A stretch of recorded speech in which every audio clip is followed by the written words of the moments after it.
owner of both the New York Knicks and the New York Rangers, he told the New York, he had some interesting comments that he told to the New York Times. Now, I don't have it on the top of my head, but I'm just pulling it up here. Okay, he says, he told the Times, I don't really like owning teams. The owner of one of the most expensive teams in the NBA, along with one of the better teams in the NHL, especially after recently when they made the playoffs for the first time in a long time, doesn't like owning teams. Wow. Okay. Wow. So, first of all, if you don't like owning teams, then sell the teams. Sell the teams. It's clear that both teams need to go in a different direction. And shout out to the Rangers. Shout out to the Knicks. Shout out to the Rangers for making the playoffs last year. Shout out to the Knicks for doing the same. The Knicks over the last couple of years have been more competitive, which is really good compared to like in recent years. But still, if you don't like owning teams, then just, you know what to do. Find somebody and sell the teams. Now he goes on and he talks about that the Rangers and the Knicks are near and dear to his heart, and these are his words. And by the way, I'm just reading the quotes. This is why I'm holding my phone. He hates the economics behind owning the teams, and he talks about how the fan bases are a big part of why he doesn't own these teams, why he doesn't like being an owner, I should say.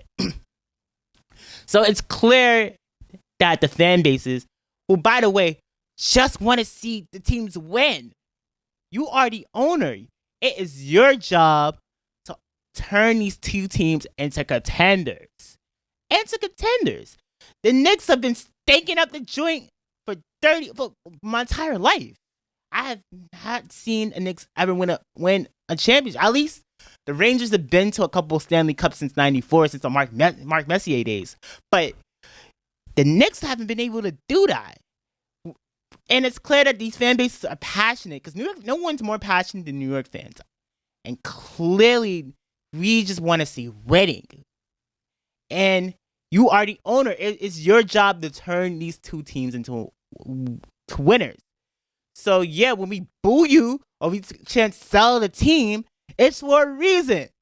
So now you're talking about you don't like owning teams, and I'm just like, bruh. It was your job in the first place to turn them into winners. Dolan is a clown. Dolan is a clown. I like his hands-off approach. I like the fact that he was willing to at least do something to try to turn these situations around. But if you don't like being an owner, my boy, then you know what to do. And whoever comes along and buys the two teams would be happy to turn them into contenders that the fan bases would love to root for. People still go to the Garden to go see the Knicks and Rangers regardless of winning or losing or not, but it's just a different atmosphere when both those teams are winning. And the same thing goes for the Yankees, the same thing goes for the Mets, the same thing goes for the Giants, Jets. The Liberty are in the playoffs, are in the conference semis right now, and the WNBA playoffs, and they're exciting to watch. And it's an exciting air going to Barclays. I can imagine there's an exciting air going to Barclays knowing that this Liberty team is winning. And that's something you just can't replicate here in New York. And we don't get enough of that because all our sports teams suck. I'm sorry, this is another New York sports teams curse segment. I know I did something last week. But the fact of the matter is winning in New York just hits different. And Dolan hasn't done that in his tenure as the owner of the Giants, as the owner of the Rangers and the Knicks. I'm blanking on the team names. And honestly, I feel if he doesn't like being an owner, then sell the damn teams, Dolan. Sell the damn teams.